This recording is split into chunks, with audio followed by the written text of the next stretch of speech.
Okay, so for the sake of keeping this around the same length as the first one, I can't add too much to the start here, but I just want to say that if I speak too fast, then I apologise, but you can slow things down. Also, before everyone starts asking for part 3 again, there's a playlist, take this. And for the sake of consistency, I'm just going to re-record exactly what happened in the first one, instead of just reworking this with all the new material and stuff like that. So anyway, let's go. Hey, stop! Hey! Oh, my pancreas. Come on, Pyro, we need it. Even my calculator needs it. Where is Petscop 2? Where is Petscop 2? Pyro, the creeper is coming. Oh my god, he's making Petscop 2. He can't hear us. Oh my god. This is so shame. If you could list the top 10 things that I never wanted to do. When you It see sounds Pyro like loading it sounds new like the video, guy that's when top it's still 10. Some of you may know He's the guy that made that this my brain hurt. Calm down, 7-year-olds. Go play Fortnite, and then I'll ring the dinner bell when it's ready. Okay, so, disclaimer. If I come up with a theory that someone else has come up with, then it's most likely a coincidence, because I tried to just do this based on my own ideas, which are probably not very good, but oh well.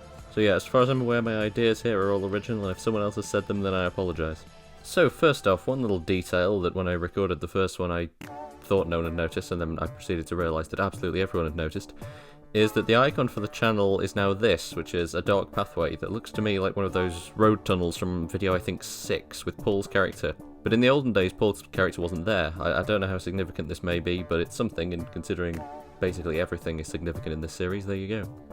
Also, the About tab has changed from saying, Raina gave this gift to us on Christmas 1997 and 2000. It was the single longest day of our lives. We were all certain he was dead at the time. He'd been missing since June 1997 and 2000. We're not as concerned about these things now. Please enjoy the recordings. We do. Smiley face. To now saying, some select Petscop recordings. In a way, recordings have the power to raise the dead. They're kind of scary. Thank you for watching. Smiley face. This comes up again later. So, Petscop 11, uploaded December 25th, 2017 with the lengthy description reading, everything we wish to say is below. The purpose of this YouTube channel is to preserve and display the recordings within the video game Petscop while keeping some of their content private. They were first given to us as a Christmas gift many years ago. The game had an interesting journey before and after that day. Paul created some additional recordings in 2017 as a way to show Petscop gameplay to his friend. He created this account in order to upload those additional recordings in video format. He later passed ownership of the channel to us, but continued to record himself at our strong suggestion, though he had issues with the arrangement. These have finally been settled. Please enjoy the recordings in Petscop. We do. Smiley face. Which actually provides a lot of information that I almost overlooked while writing this video. It also ties into the very start. The video starts with what seems to be midway through Paul's monologue, clearly talking to someone. At first you could assume it to be his YouTube audience, until you hear him say things like, tied in some way to me through you, and when was the last time I saw any of you at all? This second one makes it seem like he's not talking to the audience, but also not to one person. It made, I was shocked at first, but it made sense, especially considering where I found the game in the first place. They would be tied in some way to me through you. And I'm trying to think, when was the last time I saw any of you at all? This could tie back into the old About tab referring to Petscop as being given to us, showing more than one person. The description also says, they were first given to us as a Christmas gift, etc. However, this description also goes on to talk about the ownership of the channel being passed to us, leading me to believe that the us throughout this description is different to the us in the old channel About page from before this video was uploaded. The former seeming more like a family, and the latter being whoever is now in charge of the channel and also who presumably changed the About page. Also in the description, when it says they were given to us, it's unclear whether this is referring to the game itself or Paul's footage of it, as it's the footage that is being referred to in the sentence prior. But the bottom line is, Paul was recording these videos specifically to show his friend, which explains why he seemed to be talking to just one person in the earlier videos, but did indeed run the channel himself, as a kind of afterthought of, well, I may as well upload these to YouTube. Moreover, is this an English essay? The description says, while keeping some of their content private, which explains the sudden cuts and edits in this video, suggesting more private aspects of the video have been removed, which would make sense considering the personal and serious tone of this video and various other things throughout the series. This also links back to the new description, which says, some select recordings, so not all of them. So we don't even have all of the material, just when you thought this couldn't get any more difficult to analyse. Anyway, that went on a bit. Let's carry on with the video itself and try and unpack more of this interesting journey before and after that day. So, while walking around seemingly aimlessly, Paul talks about ignoring signs along the way because something would have been a totally ridiculous idea to him. Then he goes on to mention finding his room, which we can assume to be in the child library from the past videos. On the face of it, it seems like he must have been talking about him having a room in the game being a totally ridiculous idea to him, but I think it could be more than that. Signs along the way, that I ignored, because it would have been a completely ridiculous idea to me. But when I found my room... You see, he goes on to say that after first being shocked, it made sense considering where he found the game in the first place. Well, I was shocked at first, but it made sense. We've never been explicitly told where this was, but we know from the old description that the game was initially given to us, that us including Paul, because we know he was in charge of the channel when that About page was up, on Christmas 1997 and 2000 by Rainer, who we can for now at least assume made the game. While this doesn't make complete sense in terms of timing, by which I mean it being 2 separate years, but more on that later, it shows that the game was given to them, including Paul, specifically, personally, which would fit in with it making sense for him to find his own room in there. Then he goes on to say that it would make sense to be tied to me through you, showing the significance whoever the friend is that he's recording these for, which could potentially be Rainer himself. They would be tied in some way to me through you.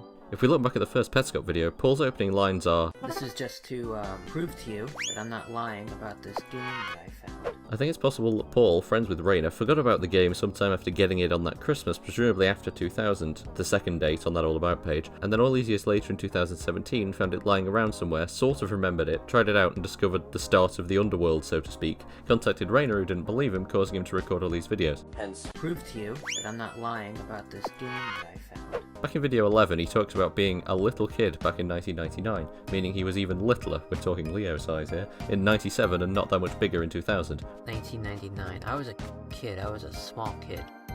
Tiny kid.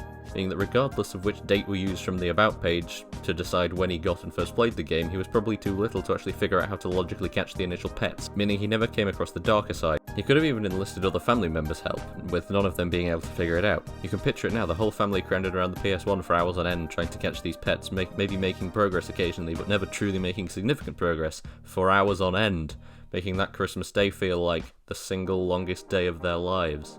And not just Paul's life, because it says our lives, and while it could just be him being small and remembering it as feeling long for him and assuming it felt the same for everyone, I don't know, I just think this is more likely. Even then, whether it was just him or others as well doesn't really matter, so let's just carry on. So they eventually all got fed up of not being able to continue the game and disregarded it, putting it away to one side where it would then be forgotten about all the way until 2017, where the now... Let's see here, he was tiny in 99, so I'd say 5 or 6. That would make him born around 94 and 95, making him 19 in 2017. Okay, right, continue. Where the now 19-year-old-ish Paul finds the old game, kind of remembers it, sticks it in the old PS1, tries playing it now with his older and better mind, being able to catch the pets and get to the resulting darker side, at which point he contacts Rainer when he remembers that he gave it to them. Perhaps he even asked another family member, like a parent or something, if they remember getting it, and they agreed and told him Rainer gave it to them.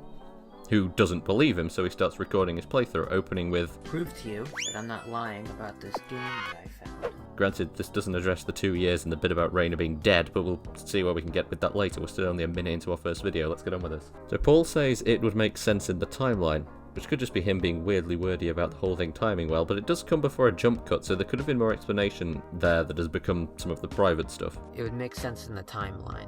Anyway, he talks about having a drawing that he's come home and drawn to go along with an explanation.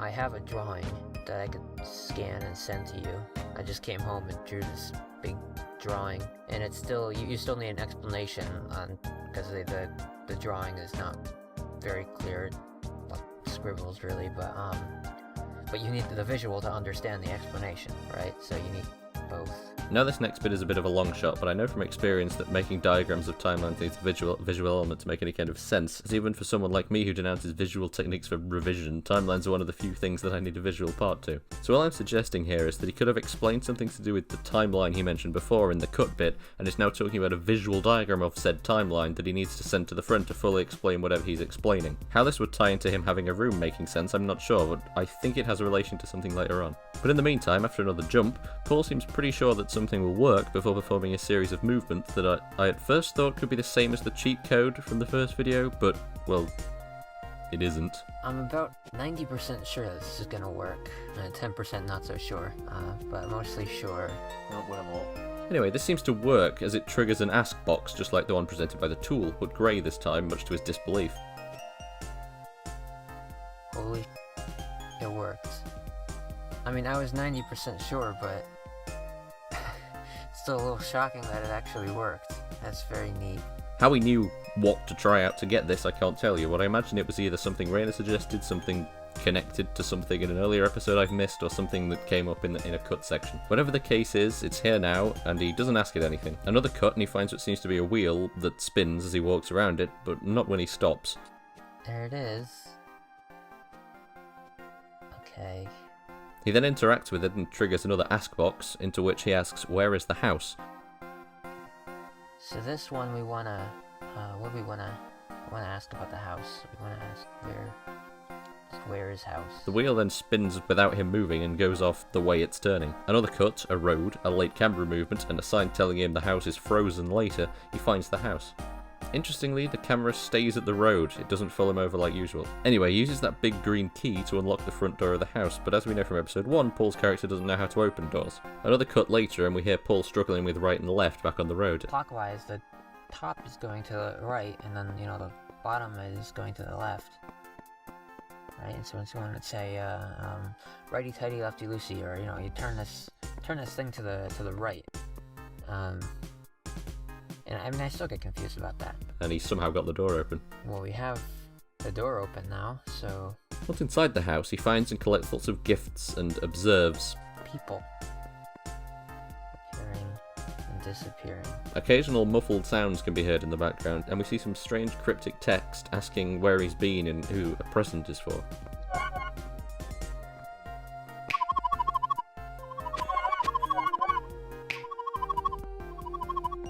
Paul then finds 2 calendars with some days highlighted in green. By comparing the placement of these dates, we can see that these calendars are for, I'm clearly not the first person to think of this, 1997 and 2000. Glad that fitted up, be stumped if it hadn't. The years, obviously from the old About page. As for the green, Paul spends what feels like 40 years going through them time after time, so we can see that on the 97 calendar, from June 5th through to November 10th, all days are green, which times quite well with the statement he had been missing since June 1997, referring to Raina in the old About section. From February 15th through to June 1st, only weekends are highlighted, and from January 1st to February 10th, alternate days are highlighted. As for the 2000 calendar, none are highlighted. So, these are different years.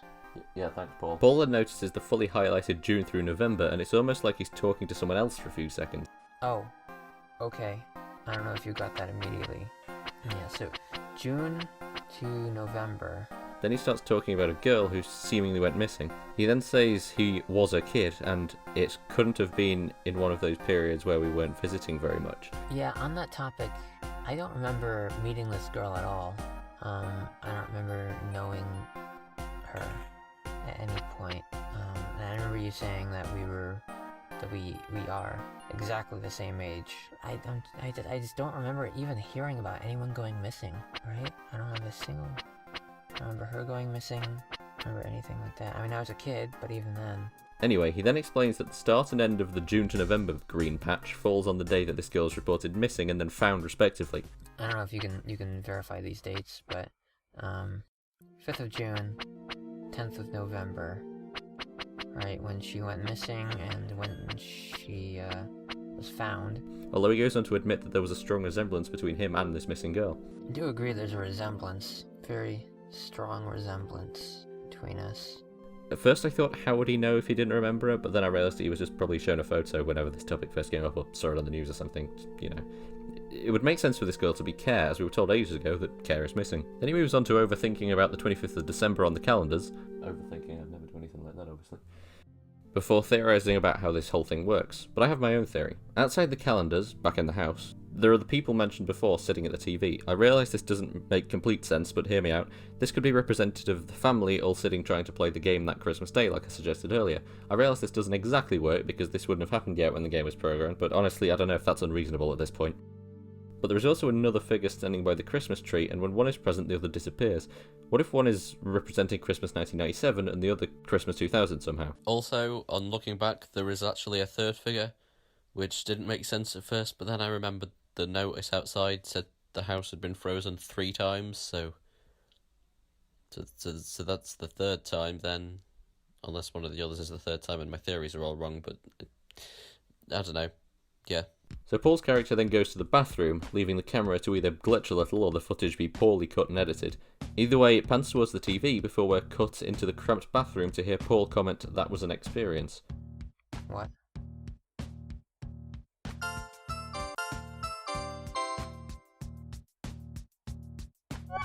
The hell? That was an experience. Here we can see another of those symbols that matches one of those backgrounds back up on the gift plane. He tries to get into the bath, it seems, but the game either crashes from this, he did something else that was cut that caused the game to crash, or he manually left the game for XYZ reasons, but the footage was cut before he did. Anyway, we then fade to this image for a few seconds before going into a demo that starts by showing the tunnel from the channel icon again. Then the camera drops and rolls into said tunnel and out the other side, where a clock fades at around 2 a.m. in and ominously ticks for 30 seconds before cutting to black for a second and then going round again, this time at, of course, 3 a.m. and ticking for 45 seconds, all the while the camera is still moving, until we reach a disorienting wall and I think doorway, which then takes us back to Paul's character, where he meets and starts to communicate with the Brussels sprout-headed character Marvin from before, who's by a bench, just thought I'd add, and can't spell Paul correctly, but that's something apparently to do with the way this speech thing works, but I don't understand that, so yeah. They continue to converse before Paul is led into the school, and we are greeted with this image after a little post-editing while the game loads. Presuming this is Marvin, but less, like, whatever you want to call his face on the actual character. We then have some walking around and some strange layering and camera behaviour until we get to this padlock on a locker. Some numbers are put in, and if we need something to do with numbers later, then I'll come back and see if it's these, but for now I can't see that they're relevant. Well, I mean, they will be relevant, but you know what I mean. Anyway, after they're put in, we suddenly cut back to what we saw before. Paul going into the bathroom exactly the same before we cut with the same glitch / whatever back out of the TV again.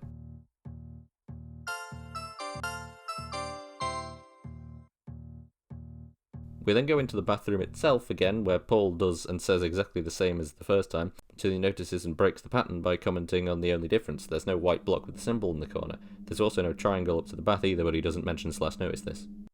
Hell. That was an experience.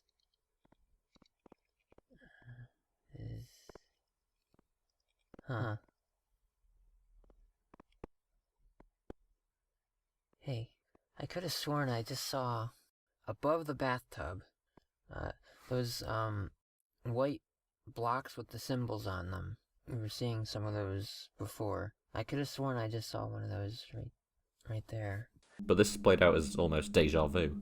Anyway, he goes back out again to find that the tree and the people are gone, but there's a bucket and a note on a board reading, "My husband may come here after 6 p.m. Please stay overnight if you can. Thank you so much." Paul then turns his attention to the calendar, of which there is now only the one, which is showing today to be June 5th, and from the layout of the calendar we know this to be 1997 and not 2000. So then he turns his attention to...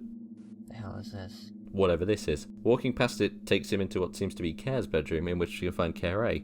This is a different room from her room in the child library where we found Care B earlier. He tries to catch her but is unsuccessful. After some walking around and attempting to get through the back window, Paul gets stuck behind a door in the room. Some time passes in which he complains to himself, saying, "I know what it wants me to do now." It's a fun thing. Fun thing that just happened. I can't close doors. I can't open doors either, so I know what it wants me to do now. What that is, we don't know. But anyway, a little time later, Brussels sprout head Marvin drops in through the window and catches Care, leaving us with the ominous repeat of the message from the first videos, Care left the room. The time now at 6:15.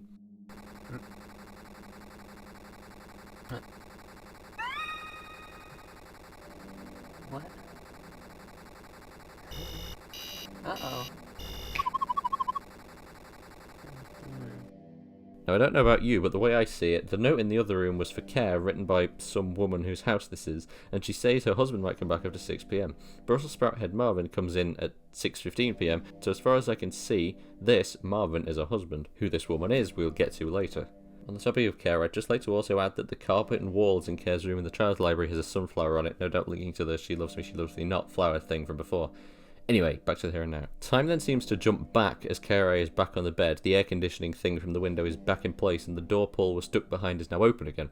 Paul goes back out of the bedroom and finds Sprouthead Marvin back where he was before, but he leaves through another door that Paul can't get to.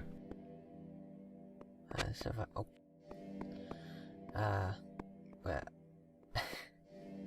After looking around for him, Paul leaves the house, and after another barely distinguishable image of what seems to be a piano and a chair, which happens a few more times, but I'm not going to point it out every time because, you know, it's there. The barely distinguishable pictures are always in the same place, as far as I've seen. He goes around the side of the house and uses the conveniently placed ladder to, after the same image again, do the same as Marvin and drop onto the bed behind Care A and then catch her.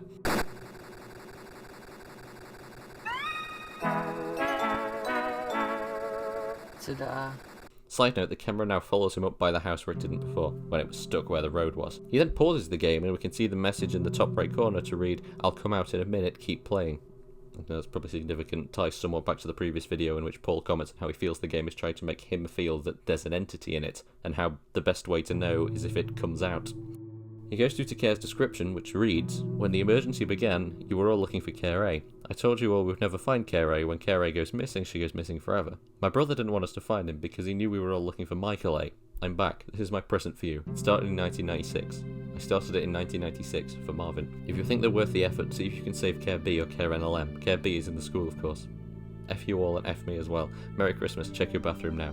Raina. This clarifies that Raina is definitely the one who initially made Petscop, starting it in 1996, but that its original intended recipient was in fact Brussels sprout Marvin, as he says himself, not Paul and his fellow whoever it was. It also shows that Michael is most probably Raina's brother. But if we think back to the note from the first video, it told Paul that he walked downstairs, and when he got to the bottom, instead of proceeding, he turned to the right and became a shadow monster man. Now remember how Marvin was a shadow back in that video, whichever one it was, so we can assume that it was Marvin who wrote the note. So what if Marvin is Paul's brother, and after that initial Christmas of everyone trying to catch the pets, he later figured it out while on his own, and wrote that note, leaving it with the game, where Paul, all this time later, found it. Wait, no, that doesn't work. That note also said 6/30/97, the 30th of June 1997, which is obviously before Christmas, and no, there's no significance in terms of colouring on the date on the calendars from before. So we know Raina started the game in 1996. What if he gave the game to Marvin with the second half of the note regarding the cheat code thing, as this was written properly and in mostly lowercase, and then the young Marvin scribbled down the first part, hence it being poorly written in block capitals and using more immature phrases like Shadow Monster Man. I don't know why I said like, that's the only one. Actually, no, I'm getting ahead of myself, but at the end of Petscop 24, we see a birthday message to Michael, so we can assume that the dead kid. Michael Hammond from Mrs. Mark. In this, we see her tell Michael to thank your big brother for letting you and your friends play games all day and making you so popular. So we know Petscop was originally made for Marvin, but video 24 ends with thanks for testing before the birthday message. So what if Raina sent an unfinished copy to Michael for his birthday on or before June 13th, 97, before putting this birthday message in from, I'm going to assume, his wife, Mrs. Mark. That's Raina's wife, not Michael's wife. Michael was 7. Then Michael and his friends played the games, including Petscop, all day, not discovering the darker side of the game. Meanwhile, Raina made a note of the date he gave away the test copy. He later, after working on the game further and adding in the remainder of the darker side, created the website and noted that as well, along with the code to access said darker side. However, he didn't give that note to Paul, Marvin, and the rest of the family at first. In fact, he gave them only the game, which they then struggled to play all day, as I thought before. Then, in 2000, he gave them the note, to which Marvin added on his own part, that about the Shadow Monster Man, which while he was alone. This explains the rest of the first half of the old About tab and why it lists both 1997 and 2000. Granted, the 1997 and 2000 calendar were already in place in the game at this point, however, I don't feel like it's beyond the realms of realism for this game to predict the future at this point. Or perhaps they just gave them a new and updated copy of the game along with the note that Marvin took and Paul was only aware of in order to later add it to the channel About page. Anyway, that was a massive tangent. Where was I? All this is with some broken static noise in the background, which was nice. He then returns to the other room where we're greeted for the third time with the phrase Care left the room. Following the orders in Carey's description, Paul goes back to the bathroom. After finding nothing in there, we briefly cut back to black before returning to the demo we were in before, walking around the school. This then fades out and we're greeted with a fairly hidden image of a piano with a PlayStation controller on top / attached to it, around which there is some kind of red circle object. You know, the ultimate thumbnail trick. This loads us into what seems to be a classroom with Marvin, who tells us to play music for baby, she will become melody. And some kind of triangular-shaped pyramid object appears, with which music can be seemingly played. As it's referred to, the Needles piano. Then, look, I know it's a demo, so it might not be Paul playing, but I'm going to call him Paul anyway, just for the sake of simplicity. So Paul plays a melody with the pyramid thing, which is presumably Stravinsky's septet for reasons I'll get into later. At first seemingly doing it perfectly, but then starting to deteriorate towards the end, much to the dismay of Marvin, who says she tripped and fell and is lost, which could be referring to Care in some way.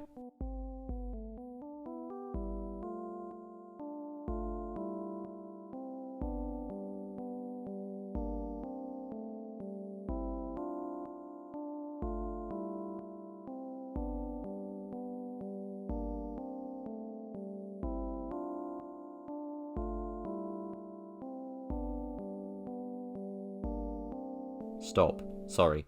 Tiara plays bad music too. Do it right next time. Sad. Okay, Paul. That, episode 11 ends. Petscop 12 was uploaded on January 5th, 2018 and has the same description as the last episode. This time we start in demo mode with Paul back in the quitters room, and after a jump cut he finds himself mirrored by another character who once again has the same body as him but now has a triangular shaped head, who people have generally come to agreement represents Paul. After this not leading to anything, Paul leaves the room and walks back away from it, collecting some gifts along the way. He then passes past another passageway, triggering this dialogue. Hi, Belle. Note here that Belle is in the same colour and gradient as Tiara has been, suggesting that they are in fact the same person. You're free, accompanied with a rejoiceful... is that a word? Sound effect. I left these messages for you to look at, in case you were ever rescued, so while you walk around looking for something to do, I'll come up periodically. When the messages run out, I'll be out of your hair forever and ever. After this we come back to Michael Hammond's grave, still in demo mode might I add. He then collects more gifts and triggers this dialogue. You've apparently been running Petscop non-stop for 55375822 seconds, or 153822 hours. I checked and these times are the same, albeit the latter is rounded up to the nearest hour, and it's something like 17 years, which would make sense for the whole 2017 thing, although by this point it's 2018, but you know, you get the idea. Honestly, at this point I'm not sure what to make of this though. Hopefully something will help us understand how this is possible and or true and or what its significance here is later on. This looks dubious to me. What do you think? With nothing further on this happening, he walks around some more before passing the very large text reading good grief, and alas, partway through which we are met with this dialogue. Can you still look around the room? Is there still a room? Well, there certainly isn't when he next walks past the child library through the doorway, and is greeted by the dialogue, "This is the child library," which then goes into, "You're not family, so I didn't have your traits and faces. That means I didn't have your eyes or eyebrows or your nose." Also, yes, the one bit we can understand and don't need explaining is the one bit that gets explained, thanks. Now, who is this talking to? At first you might think Paul, but we know the game was originally made for Marvin, so I think we can assume it to be him, as my theory says that the only other person to receive the game separately was Michael, and as we know, he has a room from the face on the tombstone as we went into it back in video 3. So Paul starts to walk back away from the child library, and we cut to him walking back up to the Newmaker plane and back out of the wooden door that Paul waited for opening back in video 2. Once out up there, he finds Marvin, who tells him not to get lost, before walking around and away, before stopping and boring Paul into walking away.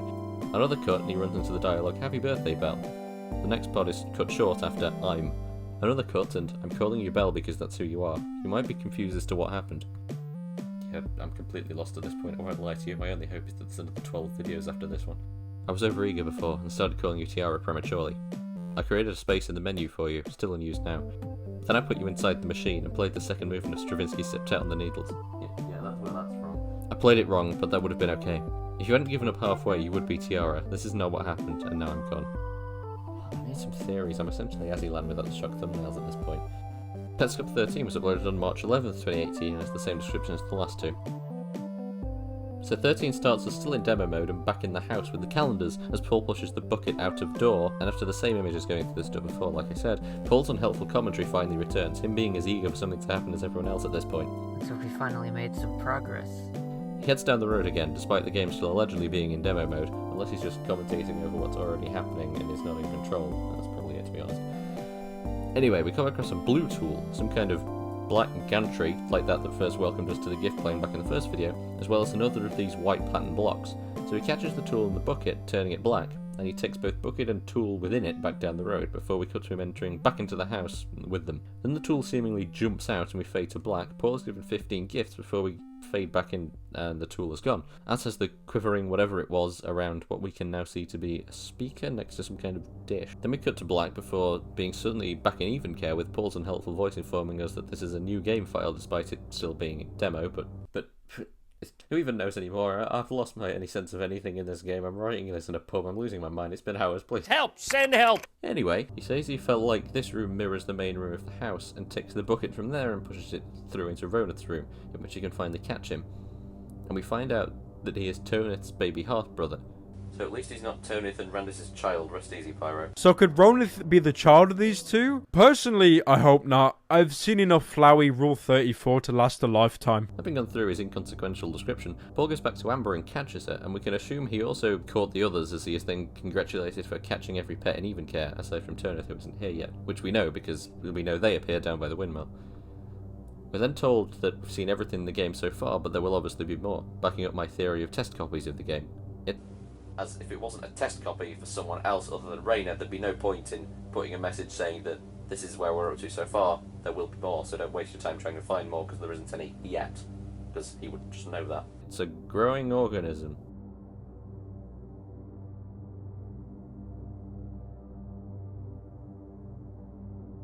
Your controller inputs will be useful, but your feedback will be even more useful. This further suggests that this copy of the game was originally only distributed to essentially the test audience of Michael and later Marvin/Paul, and Rainer was hoping for feedback and advice to help him make the game from them.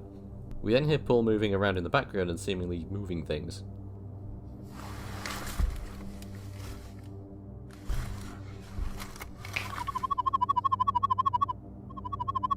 Please leave the PlayStation on when you leave. You can stand up now. There's more ancillary noise from Paul, who says nothing for the remainder of the video, which ends with a thud.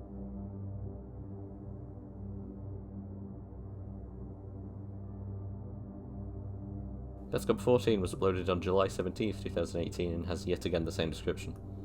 This video starts with a handy-dandy green screenable demo icon screen before we find ourselves in a bedroom with a windmill on one of the bedside tables, over to which Paul goes. This windmill vanished off the face of the earth. Here's a similar puzzle for you, Marvin. There are two pictures of a door. In the first picture, the door is closed. In the second picture, taken later, the door is open. Nobody opened the door. The door did not open itself. The door, in fact, did not open at all. What happened?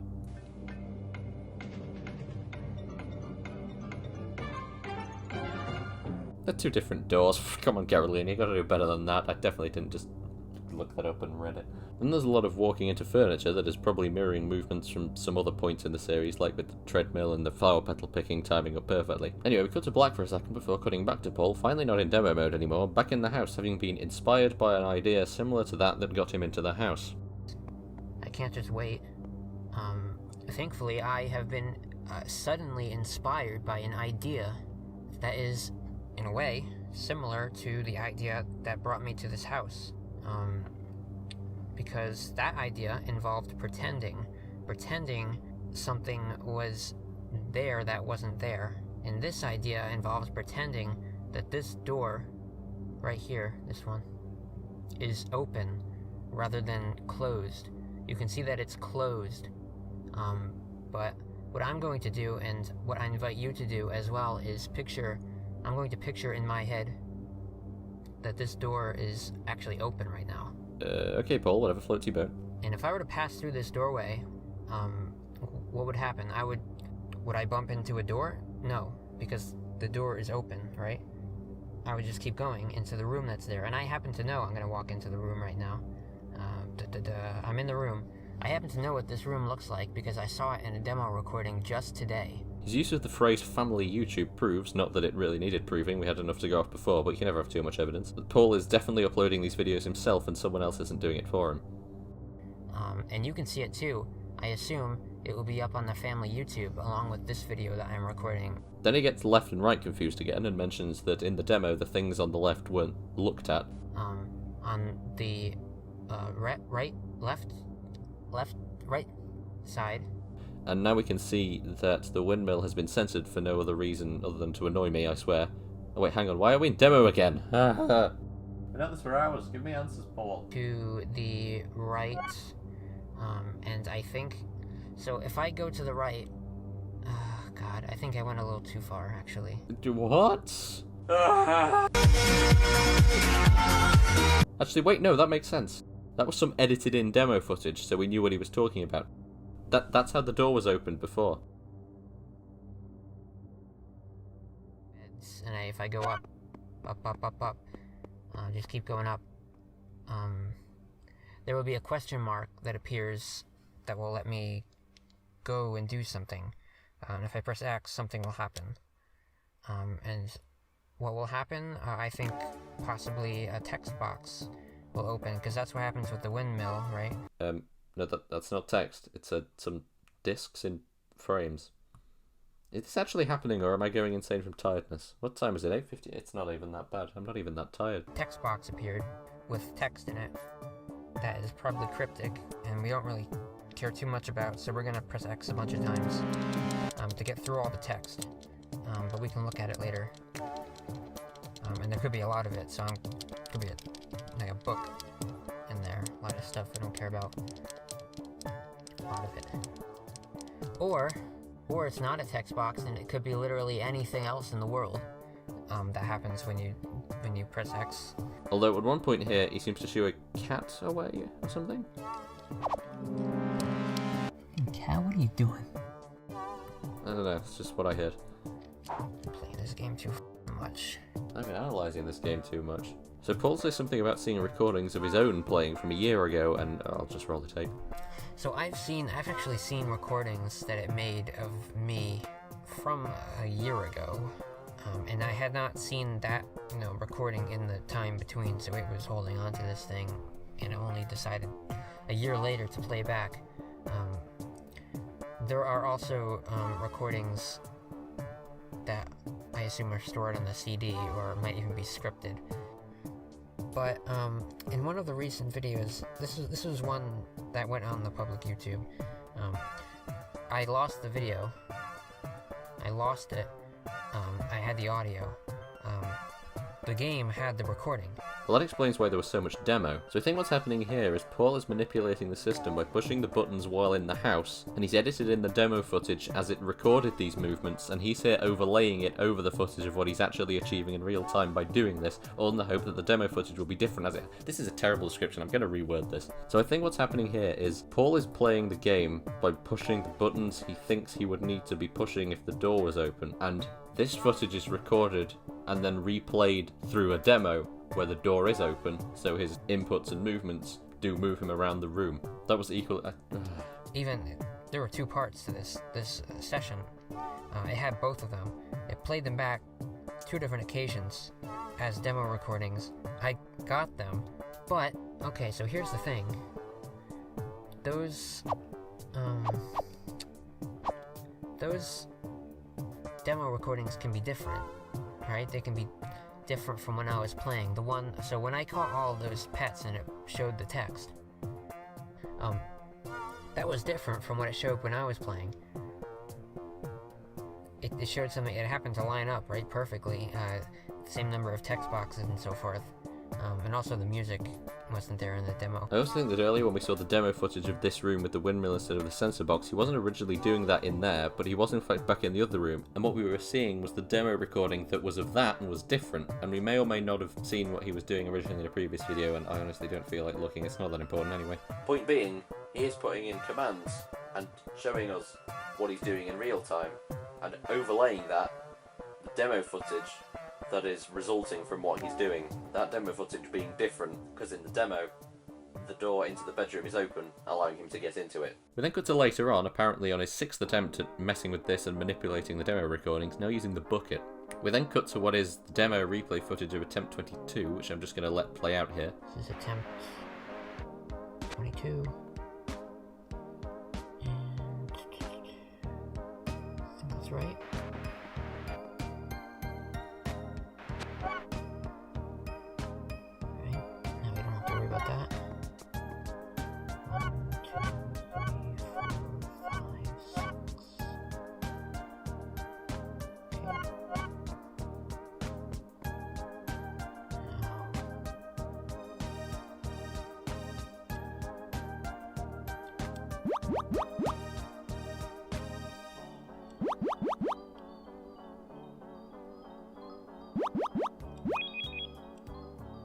Hopefully we got it.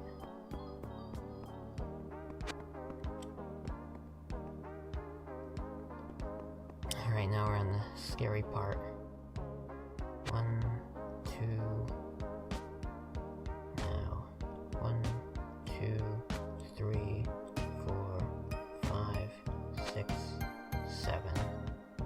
So he's been trying to get into that back door Brussels sprout head Malvin went out through earlier, and this time, his 22nd attempt, he finally succeeds. Through memorising what buttons to push and in what order, like before, only now we are only seeing the resulting demo footage, not overlaid on top of him pushing the buttons while stuck in a corner like before. I don't know if that made any sense, I know what I'm talking about. Anyway, he makes it around the buckets, paints a wall where the windmill was, might I add, using a paint roller identical to those on Care's carpet and walls in the child library, along with those sunflowers, and gets a key. This is then taken back to the door, and through it we go. 40 seconds of ambient...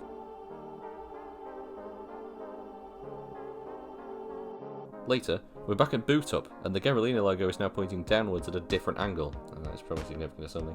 Anyway, after a few seconds, we get Paul shuffling around again before he makes himself known.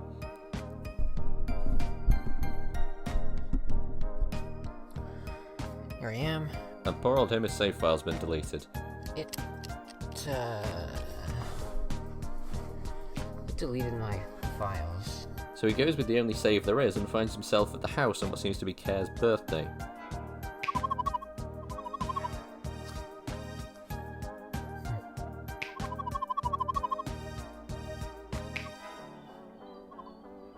What's that supposed to mean? Those eyes, that nose. That's like that. That's still you. But what it isn't is eyebrows. Remember all that time ago? Your wife says Care isn't growing eyebrows. Paul goes over to the calendar and sees that today is November 12th. I sure hope you've realised by now. I haven't. It doesn't matter how long you've been gone, it doesn't matter how much you've changed. You aren't lost, stop wondering and come home. That'd be nice. So Paul checks the 2000 calendar and yep, it's still November 12th. Then he goes to check something, presumably how the dates line up, and we hear him moving around again. Check something. So what I'm thinking is that this is either 1995 or it's 2017. Well, that's thrown a spanner into the works. Is that the saying? So the green calendar still tempts up with 1997 with its same green highlights. So anyway, he heads into the other room, the one that he used the demo recordings to manipulate his way into before. And, Care, are you okay? He ran straight into the door. Did you think it was open? Oh, poor baby. This post confirms Care's age as being low in whatever year this is, and draws a nice parallel to Paul's walking to the door back when he was manipulating his way into the bedroom earlier. The now darkened room has nothing on the left table and no right table to speak of, albeit when Paul interacts with the former it still behaves as earlier, but now all dark. We're then suddenly interrupted with, where is the disc, where are the discovery pages, in yellow. If we go off the colour theory, we can assume the last dialogue was Care's mother, and this from Care herself. What are you talking about? What disc? Discovery pages? Good question, Care's mother. Jill, stop effing ignoring me. Get in here and show me where that disc is. Alright, Care, calm down. Jill. Morgan, as soon as you enter the room... Jill, they're behind you, Jill.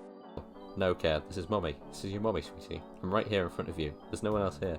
Care, can't you hear me? Can't you see me waving? Snap out of it. Care, where are you going? Okay, so Care's gone. I think... Come on, Paul, what do you think? Spit it out, man. that was based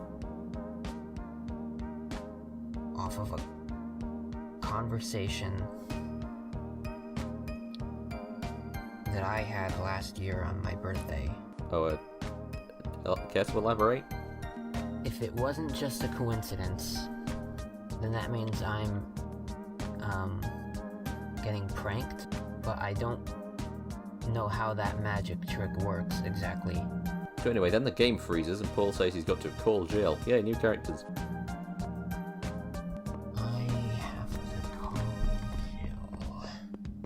So we then find ourselves back at the save selection screen as we hear Paul trapped and feeling very weird.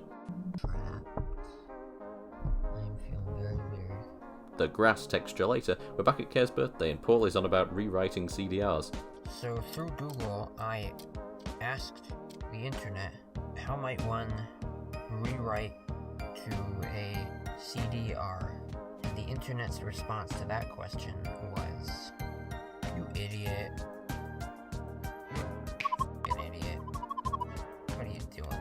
The usual piano image later and we're back in the house. Paul goes through that door again and this even Care-esque image looks to me like it's from Wavy and Randus's room, just at a strange angle like under the ground or something. Later, we're in the garage and Paul recognises the website from the note on the screen of the computer in here. Speaking of this is the website. For some reason it's in the game on a computer screen. But yeah, this is it. And this is the Your Child page. Judging by all the text. Wish I could read it. Paul, just go on the website yourself. You're the one with the URL. The computer itself is branded as Tarnacop, a search for which doesn't turn up much, mostly a football or some other language and just links back to Petscop. I have no idea what's going on anymore. So then Paul tries to go into the bedroom again and is shocked by something before the video ends. This again. Number 15. Petscop 15 was uploaded on July 18, 2018 and has the usual description. The video starts back in the school in demo mode with the strange layering. As Paul walks around and goes up some stairs, he starts collecting gifts, but upon collecting a party hat he's taken back to this image, which has this lettering floating around in front of it.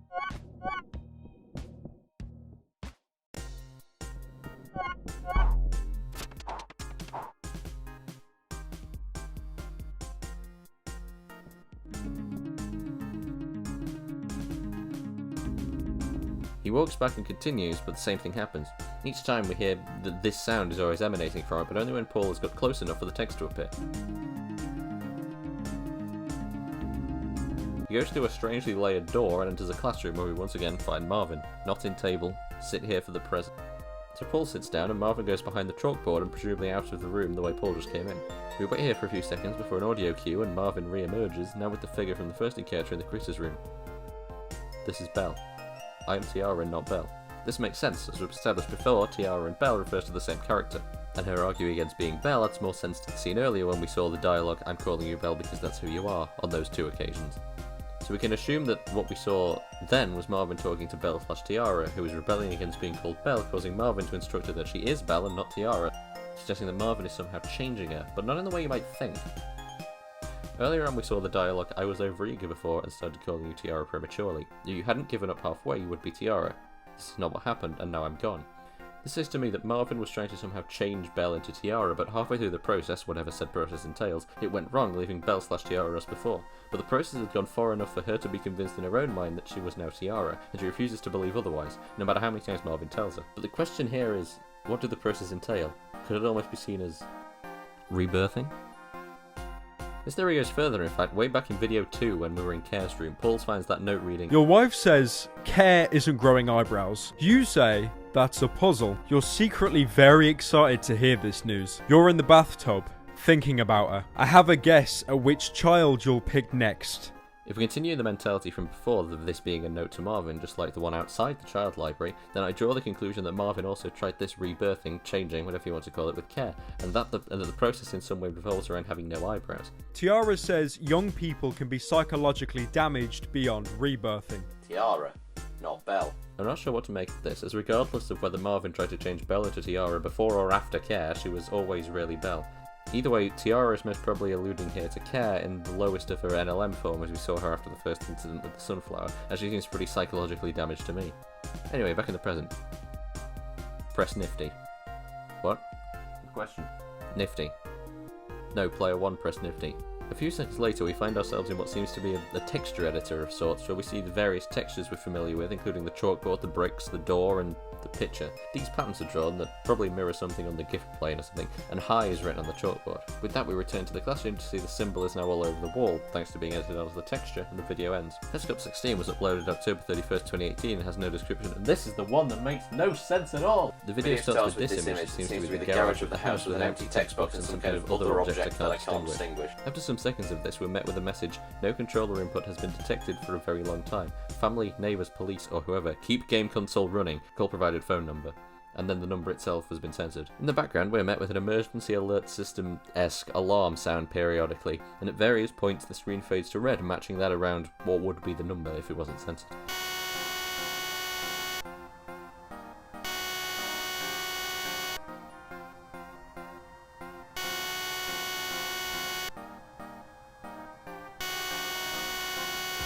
We're then met with this room plan, which appears to feature the piano, controller, and clickbait red circle from before. There's also a red dot on what seems to be a bed. We then go back to the previous screen before returning to the room layout, then back to the other screen, then there's a shortcut to black, then back to the screen, then back to the room as the red dot moves from the middle of the room around to what I'm guessing is a seat in front of the TV, presumably tracking someone, like maybe Paul. And we go for one last second back to the other screen before going to red and the video ending.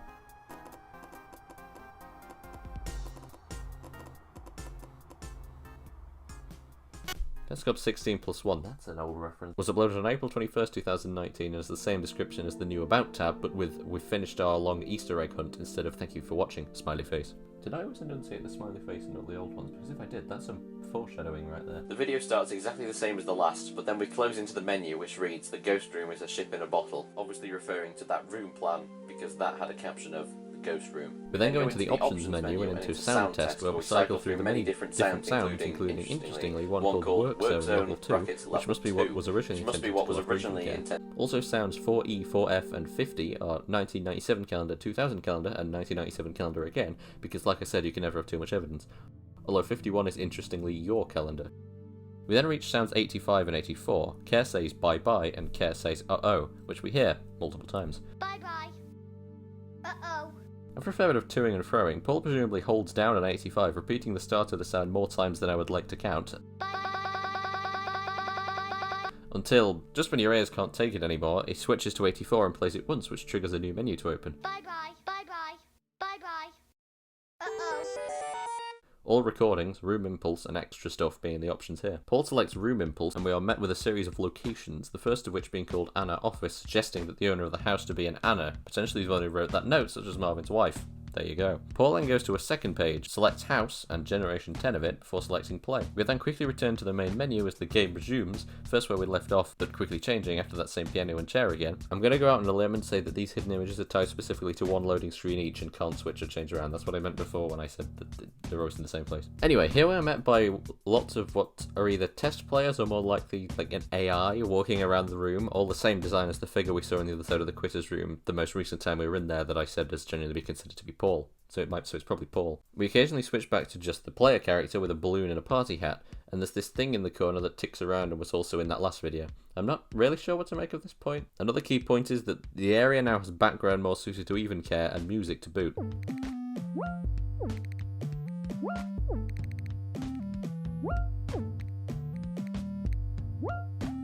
Eventually, we're back as Paul, and as the ticker thing settles like this, we're piano photoed back outside where it's still dark and the triangle heads continue to roam. We then switch back to Paul's character again, and the birthday decor outside also appears. Again, the ticker is in this position, which is the same as it was in the last video. Soon the music stops and a text box appears, with this time on the left, reading, "Hi there. Wake up. Wake up, you're free." Paul walks backwards to the road. There you go. Thank you. I want you to retrace your steps. The family, as usual, wants to learn what happened to you between November 10th and 12th of 1997. All the while, Paul is walking backwards to where the road now ends, and then back across the grass of nothingness. On November 10th of 1997, you ran away from your daddy's school building, and on the 12th you arrived at your house. The question is, where were you on November 11th, and what were you doing there? I hope to guide you to that location, with a spell, which I will begin now. The text now becomes yellow, suggesting relevance to care. You're a girl named Carrie Mark, and you were born on November 12th, 1992. You have a mummy named Anna and a daddy named Marvin. Yes! I knew they were together. Called it, just ignore the fact I overlooked that they were her parents. I got something! An auntie named Jill, an uncle named Thomas, a cousin named Daniel. I know what you must be thinking. Have these statements always been true, or have I cursed you? Is there such a thing, a curse that changes your past? Stop thinking. You were kidnapped, and spent 5 months studying in an abandoned elementary school that can't decide how it wants its layers to work. You ran away, crying, ashamed, covering your face. You were blind. At some point, your movements stopped making sense, bumping into walls and doors. Well, we were there for that earlier. Find the moment when you were led astray on the road. Well, that was a lot of stuff. Another cut, and we have more dialogue back at the bottom now. A girl went missing around here. Story goes, your daddy used to sit... Stop making me say that. Used to sit here on a bench with a birthday cake, trying to lure her home. Well, we saw Marvin on a bench around here back in 12. Do you have a cake? No, but we're half there. Instead of missing girl signs, he put up birthday girl signs, promising cake to the birthday. Something, I'm guessing, party. Of course, the birthday girl never came home, to his disappointment. When I learned about this absurd story, I spent a lot of time digging. Eventually, I found out what really happened to that girl. Want to know? Ask. Oh, for goodness sake! So I'm going to guess that was Raina talking to Paul. Why him? Well, at the start he said your dad, but then refers to Care or Carrie Mark in the third person, her. Remember what Paul was talking about earlier, admitting to having a strong resemblance to a girl that went missing? I do agree there's a resemblance. Very strong resemblance between us. Yes, I think Paul and Care are siblings. Oh wait, that doesn't work with my old theory. I'll worry about this later. Let's get through the rest of this material before I put loads of thought into another theory just for it to get debunked 5 minutes later. So Paul triggers that ask box from before and asks it what happened to her, and something starts rising from the ground. Another gravestone with no eyebrows. Paul interacts with it, seeing it to be that of Lena Leskowitz, 1968 to 1997. They didn't see her. Okay. They didn't see her? Is that a reference to, like, the car incident? Maybe? Some seconds later, we cut to later, as Paul finds the trapdoor thing again on the other side of it, and he goes down again. The grass texture later, we find ourselves back here again, and still walking backwards, we get back to this area with the shed and Michael Hammond's grave. The image of the stairs later, we're back at the roads, as at first Paul tries to be hit by a passing car, yes, but then walks away down the road under the tunnel, leaving us in darkness. This is where the video ends. Petscop 18 was uploaded on April 21st, 2019, and has the same description as the last video, but with that kind of scary on the same line as we finished the long Easter egg hunt, as opposed to on the line above as it was the last time. The video starts on the hidden menu again, but this time extra stuff is selected. This takes us to the histories of the character design, starting with Paul's character that we can see here to be called Guardian. An interesting point of note here is that back in video 15 when he turns around, he is this design for a few seconds, not his final design. I don't think this was significant enough to mention at the time, but hey, the more you know. I'm also pretty sure that this is the only time in the series up until now this happens, although don't quote me on that, I could easily have missed another instance.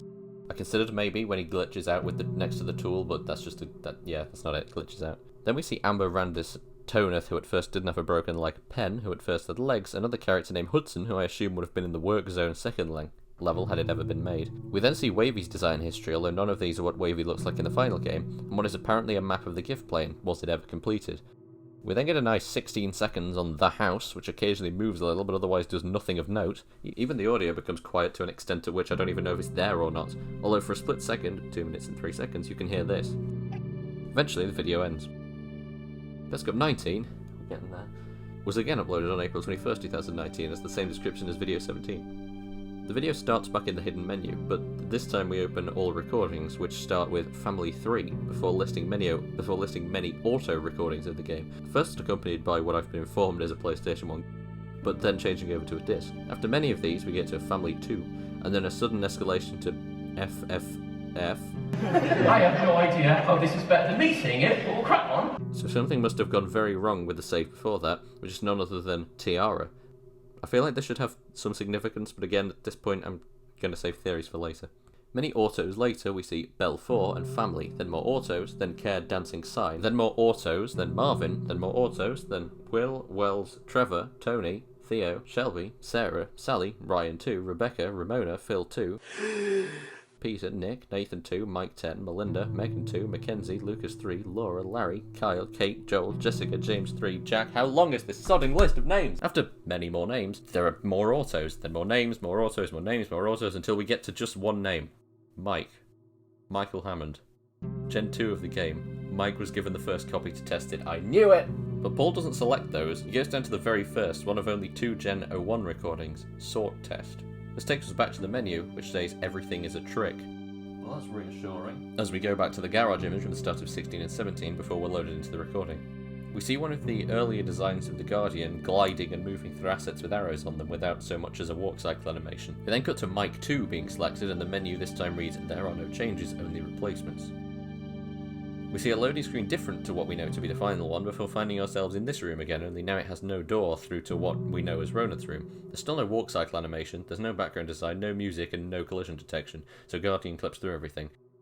We then go into the connecting room and we find it unfinished with no pets, but some kind of Easter egg. This would make a vague link to the part of the description about an Easter egg hunt, although that comment earlier about everything being a trick makes me not so sure.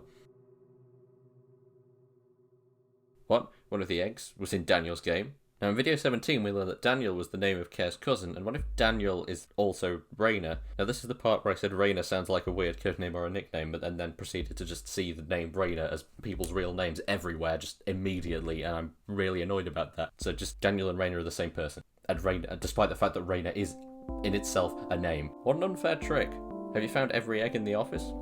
Then he clips out of the wall and into the white void. We then cut to a save Care, Gen 3, and we see there's now background imagery and audio, albeit not the same audio as in the final game.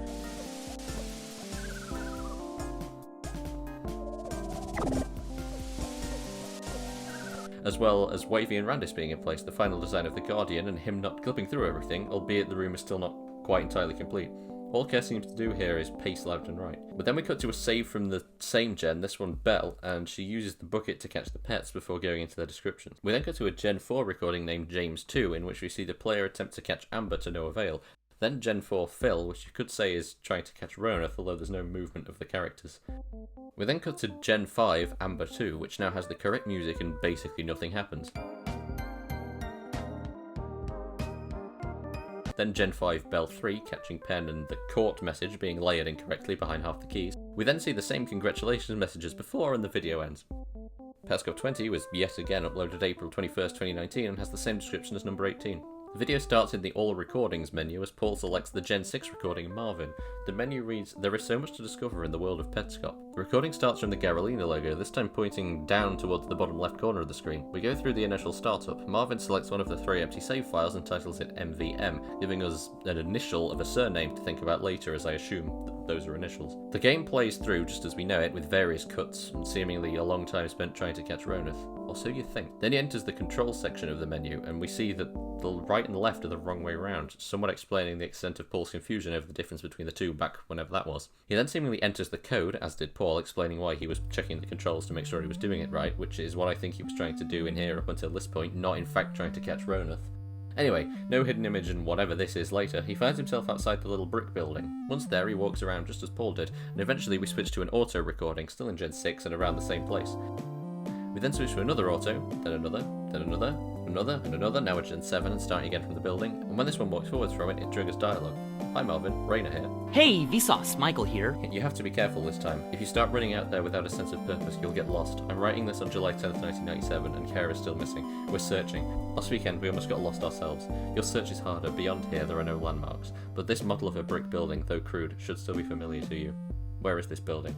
From here, I want you to find a grave. You know the groove I'm talking about. It's definitely out here somewhere. It's unmarked, of course, that's the trouble. You're the only person who can find it. I increased your speed so you can search faster. I feel like this evermore ties the game world to the real world, and perhaps Raina was trying to use it as a copy of the real world to try and track down Care somehow. I'm not sure. I never developed this theory. I just put it out there if anyone else can build on it. Then we cut to a Gen 8 auto recording standing by the trapdoor thing. It opens and Care spilt crayons later, we're down. A sign simply reads roadmap and another caskets. When these are done, they will be great. Anybody who sees them is sure to become part of the family. Maybe that explains why they were censored, because they didn't want viewers to become part of the family. I only just thought of that. A chalkboard with red writing, casket 4. 5 words written on a chalkboard in the dirty building that you inhabit. Whatever this is, casket 3. After kicking you out of the house, your wife started painting the walls black to cover the stencils. I helped. She made it feel urgent. That Saturday, busy with work, she pinned a note. It contained a list of objects. Would that be this list of objects? Casket 2? How did I know? As I painted, I watched Care dance around the house. She liked to spin. She became a blur. But in that blur, somehow, she spun around from 45 degrees to 90 to 180 to 360 to 720, blah blah blah. I'm really killing the mood here, aren't I? Like Winding, tightening.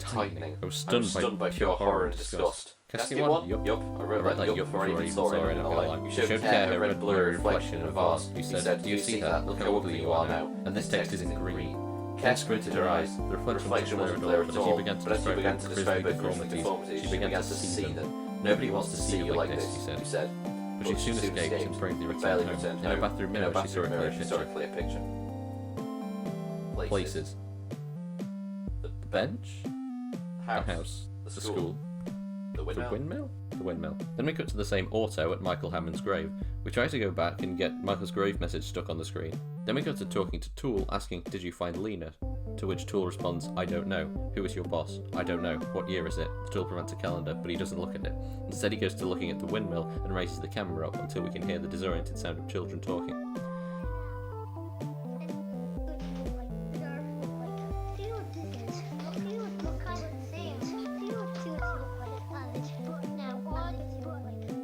He then lowers the camera right down until this happens. Like when you connect a camera to a TV and point the camera at the TV or a mirror. Then the camera turns around and we see another pattern block. The player then goes into and out of the pets menu, and there's interestingly no option to quit the game as there is when Paul's playing. Suggesting that this player is somehow stuck in playing the game. Speaking of Paul, at this point he pauses the recording, opening the menu around the menu. Petscop, not deception. Which tells him that his butt leaves a cavity in the chair. And with that, the video ends. Petscop 21 was the last Petscop video uploaded on April 21st, 2019. Its description simply reads, The Sign, with a capital S, seeming it more like a title than anything else.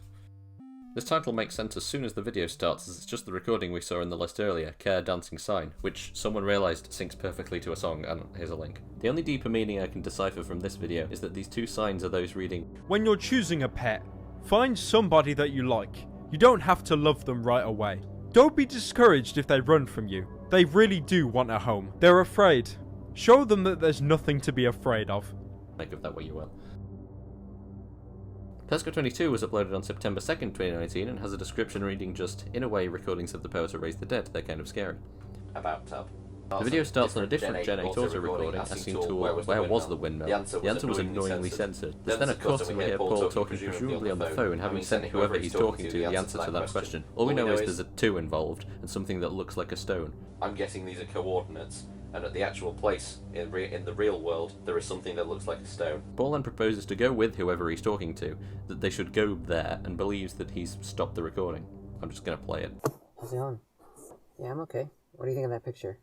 Yeah, so I went up and I typed, where is the windmill? And that didn't work.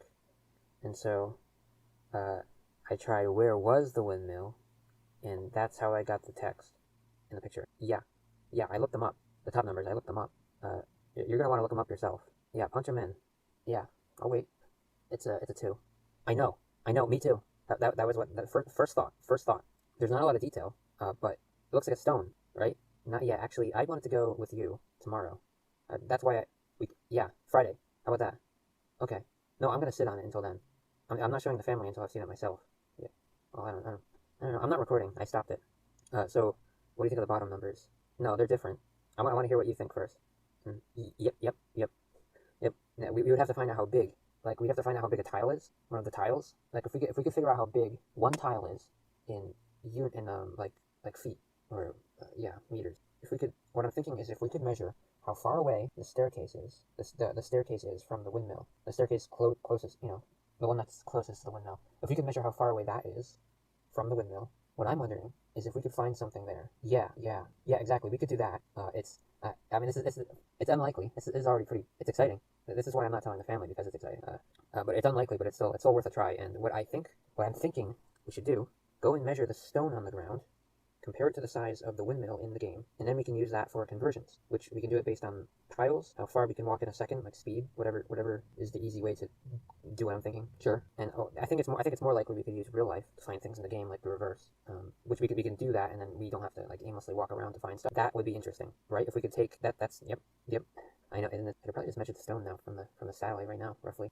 They don't know much more than we do now. I don't like talking to them. They intimidate me, and I'm sure they wouldn't intimidate you at all. Have they called you? They haven't called you, right? I mean, Jill specifically, she hasn't called you. No, I didn't voluntarily mention you. She asked because I'm talking to you in the first few videos, right? And so she asked who I'm talking to in the videos, and so I told her, but she didn't ask anything else, so I don't think she actually cares. Yeah, and you don't have to worry about it, right? Because you aren't family, so you wouldn't have a room. That's the thing. I didn't mean it that way. Just you probably don't have a room. That's my only point. Yeah, no, it's fine. No, you don't want her calling you anyway. Like you won't be able to escape if that's the thing. If she were to start, yeah. And I should start taking you up on that offer. Hey, I need your genius. I need your So here, Paul is first tying the game to the real world and refers to a group of people, including Jill, who he finds intimidating and who know whoever this person Paul is talking to is, as it's the same person he was talking to in the first few videos. Which, if we consider the fact that this video went up after the descriptions written to indicate the channel being under new management, essentially, and no longer run by Paul, to show Petscop gameplay to his friend, as it would have been by this logic in the first few videos. So to cut a long story short, whoever he's talking to now is who the original videos were intended for. We also know from this, because you aren't family, so you wouldn't have a room. That's the thing. That, well, whoever it is isn't family. Paul now has a green key again and is enlisting the genius help of his friend. Yeah, I need your puzzle genius. No, you're a genius. He walks back to the other side of the quizzes room. Another cut and some sounds that I swear make him sound like he's in a car or something. He is in a car. That's canon now, by the way, because of the subtitles and stuff, but yeah, whatever. Why would I be in a car? I'm playing Petscop. Well, okay then. So he goes down the stairs and becomes the Shadow Monster Man before going back to the roads and this time being hit by a car. We then hear him complaining that he forgot to start the recording. Forgot to start the recording. Which both explains why he's recording this to an auto-recording and not just as he's playing it, and is interesting as it leads him to say he won't like that. He won't like that. Interesting. He, presumably being whoever is now in charge of the channel after that whole thing I said a minute ago. And the concern in Paul's voice here backs up the problems with this arrangement and how they may not be as resolved as this description might lead you to believe. But we don't have time to dwell on that, as Belle/Tiara walks onto the road and he crosses into a bit of insanity and starts talking to the character with more car-y sounds. What are you doing there? Why are you just standing there? You want me to do something? Come on, what do you want? I know you're trying to say something to me. What do you want? Then with the sound of more movement, we fade into and through the same demo recording as before, seeing the camera drop down and go through the tunnel, and before you know it, you're at a bench and a triangle head has come back and brought this thing again. But then he turns back into Guardian, so I don't know. Anyway, we then find the school nearby and Paul goes in. After this image again, we're in the strangely layered world of the school again, but for once not in demo mode. After some walking around and a cut, the game goes a bit mad, switching Guardian back and forth to that old design from before and sending him back to and from that image again. So Paul walks into and through the image and we find ourselves here in some kind of, like, teacher's office. Hi there, sorry for pulling you out of class. I know you've been busy catching up. Don't worry, I just want to talk with you. Hey, do you want to play a game? You can pick any game you want and we can play it together. Oh, okay, so they're actual games, right, good. Grave Robber is kind of like Battleship. Oh, you already know Grave Robber. That's good, I don't like explaining things. But you're a teacher. That's as ironic as the time my old Spanish teacher told us to stop wasting time. Okay, what's this all about then? I called you several times and you didn't come. Do I have the wrong name here? I noticed you named your file Strange Situation. Is that your name? Is that your name? Well, that is what Paul's save Okay, file this is called. makes sense. That's I don't like okay, this game makes sense. either, but Basically, it's battleships, but you can move, dig, or whatever these are. Also, the dragging us back to the picture every time we picked up a party hat could be seen as this calling you several times and not coming. Are you right-handed or left-handed? You don't know, really? Well, which hand do you write with? That one. That's your left hand. That means you're left-handed. I'm right-handed. I use this hand. My right hand is actually your left. Isn't that confusing? Yes, this is confusing. This is an interesting parallel to Paul being confused about his right and left. Anyway, this goes on for a bit. Moving 5 times in a row was a mistake. Now I can't retrace all my steps. An interesting parallel to the step retracing back in video 17, but does that really add anything more? Probably. Kids shouldn't say swear words. Do you know why? It just doesn't sound right. It's disturbing. You should choose cleaner words, even when you're really angry. If it wasn't for the fact that we've explicitly said our name is Paul in this scene, then I'd make the comparison to Care swearing earlier and use that as evidence that this could be her playing. There's a very big boo-boo on your face. We're going to help you, together. Everyone is. When you reach for your shoes will be there. When you walk through the doorway, the door will be open. There's another allusion to Care walking into a door earlier. Wherever you go, the floor will continue under your feet. Every move you make will be made valid. Everything you see will become real. Everything you say will become the truth. Wish that was true, then I wouldn't have to learn about poetry. So then we try and quit the game, and the other player changes their tune, saying the game is vile. Alright, Karen, calm down. It's okay, you can go. I hope you can find your house. And with that, we're back to this again for the next few seconds until we get to this, and no hidden image later, we're here.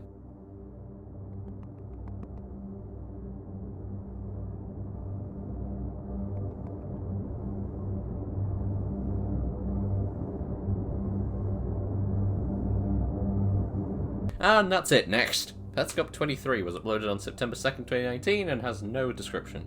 The video starts on the welcome screen but with no audio, and we're taken into demo mode and met with this, clearly this image from before but not hidden and looking the other way without the triangle thing. After this we have some more walking around what I assume is still the school, now with the turquoise green tool over us as opposed to down to one side like it was before. Before I met with a Garolina loading screen and this entirely Garolina themed area.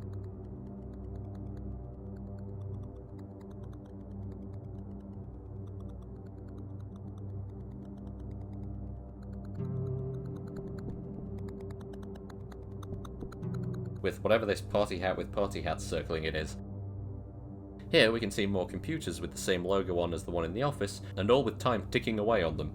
Then we approach the TV on which we can see the title Petscop Kids. There are also these numbers above doors around the room.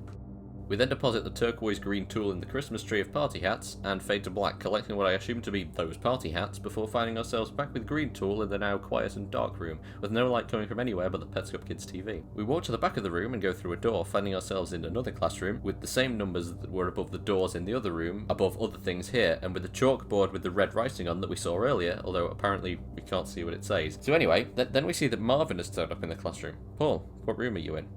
At this point, we see that each of the numbered wall things is a room layout just like the one in 16. Paul looks through all of them, each with a different layout, until he finds the layout matching his from video 16, which, because Sod's Law, is the last one he looks at. He circles around it frantically to indicate to Marvin that this is the one. Thanks. Here I come. What? No. No! After literal minutes of this, Marvin leaves and, not in table. Then Belle/Tiara shows up. I'm sorry.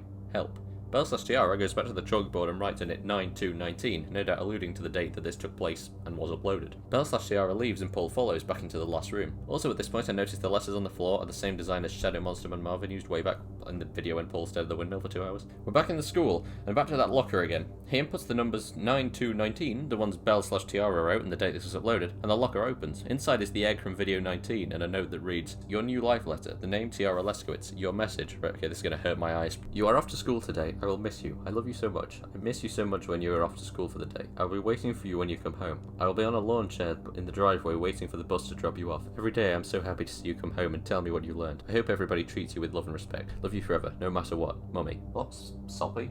Although one thing about this is interesting. Your new life letter being addressed to a tiara. This absolutely has something to do with Marvin's failed attempt to turn Belle into Tiara. Like, I really have to say that. Otherwise, I'm completely lost at this point, I won't lie to you. The green tool then makes some noises and we go back to where we left off at the end of the previous video, finding Care's crayons and... Wait a second. You'll find the machine up ahead. This is the only entry or exit. You will pass through this room again as you leave. Keep in mind everything here your baby will see. Right, I admit I was getting lost and even a little bored just then, but I am back now. Paul moves the crayons and then some, I think, Play-Doh or something before approaching this drop and clearly trying to figure out what to do with it. He pushes this thing into it before moving around this cone, this photo, and the crayons, all of which bar the cone. He eventually drops down there, and a door opens before he gets to the cone. He goes through the door, and there we find Care B, who he catches. He goes into the pet menu and reads her description. Care B is scared and pounding on the door. I open it, it's so dark that I can't see her, so I pull her out. The light hits her face, and they won't even give me a picture of her now. They're all scattered in graves, and a piece of... Here I go. And then a shovel glides across the screen. Well, let's escalate it quickly. We return to the game, and Paul walks through the back door, entering this red room, in which is Marvin and Belle/Tiara. Paul walks over here, and whatever all this is, takes all his gifts. They all just stand there, then Marvin speaks, "Put baby." Paul understands and puts Care B into the spinny thing, just like the one in the child library. Spin when ready. Time to play. Oh my bovril, it makes sense. This is the machine. Paul's about to play the second movement of Stravinsky's Septet on the Needles piano. By the way, I just looked it up, and Needles piano doesn't seem to be a real thing. I just thought maybe it was like a kind of piano that you could plug into a PlayStation in like the 90s or something that never really caught on. But if we look back at that photo of the piano with the controller, you've got to admit that those don't really look like normal keys. They kind of almost look like needles, so yeah. Marvin doesn't seem very happy about this playing and leaves. Paul turns the spinny thing back around, and in Care B's place is an egg. Interestingly, not the same egg as in Daniel's game back in video 19.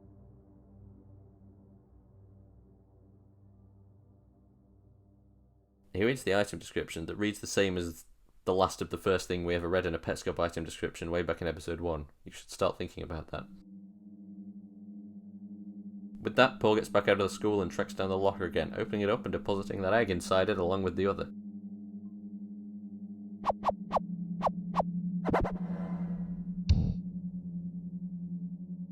With that, he leaves the school and walks in front of the bench where the darkness finally ends and we're taken to this image. The garage door open and the road outside, just like described in that letter. And with that, we cut back to the start screen. Not in a crash kind of way. The nature of it, and when you consider where we are now. You've caught all the pets, Care A is safely with us, Care B and Care NLM are no more. Marvin's buggered off who knows where. The bottom line is, the centrepiece, the very crux of this whole shebang, Carrie Mark, is saved. So it's not in a crash kind of way. It's in a the end kind of way. And that, ladies and gentlemen, was Petscop. Now I'm only joking, there's another one. Petscop 24 was uploaded on September 2nd, 2019, and it's the final upload to this channel so far. No, it isn't, but it was when I wrote the script, so I'm going to stick to that. The description simply reads, "Now," with a colon after it. This video is simply the Petscop Kids credits that we saw on the screen in the last video, and this is basically all those names from the All Recordings menu presented in credit form, with the most significant information being at the end in the form of the message that I talked about earlier from Mrs. Mark. Yes, Mark. This is Care's mother, and I bet also Paul's mother, because like I said before, I already said it before, I'm not saying it again. Plus, Mark also starts with an M, and what was the final initial on Marvin's playthrough file name? M. I know we already had established that he was married to Anna, who this is, but you can never have too much evidence. I would go into the fact that this is a birthday message to Michael on his 7th birthday, so his last birthday, but I kind of want to end on a high note, so I'm just going to throw a load of info at you how I see it. So Carrie and Paul Mark are born November 12th, 1992 to Marvin and Anna Mark. They have an aunt and uncle called Jill and Thomas, and a cousin named Daniel, otherwise known as Raina, who in turn had a brother in Michael Hammond, who is thus also Carrie and Paul's cousin. I know this goes against what I said earlier, but if he started it in 96, Mike would already have been dead, so he couldn't have played it, which we know he did from those safe recordings. Getting him to help him with testing it again and again over time, giving a stable, dare I say, early access. And no, I'm not talking about early access! Copy of the game to Mike for his 7th birthday, and letting Anna, his mother, include a birthday message to him in it. 1995, Mike dies, age 7. What fun. That's a dead kid. Paul and Carrie are too young to really understand what's going on. Daniel, aka Raina, carries on working on the game in 1996, starting the dark side of it as a result of the whole death thing. For Marvin, as maybe Raina blamed him for not being a good enough father or something. Either way, Marvin has started to go a bit insane, which causes for Anna to kick him out of the house at the end of the year.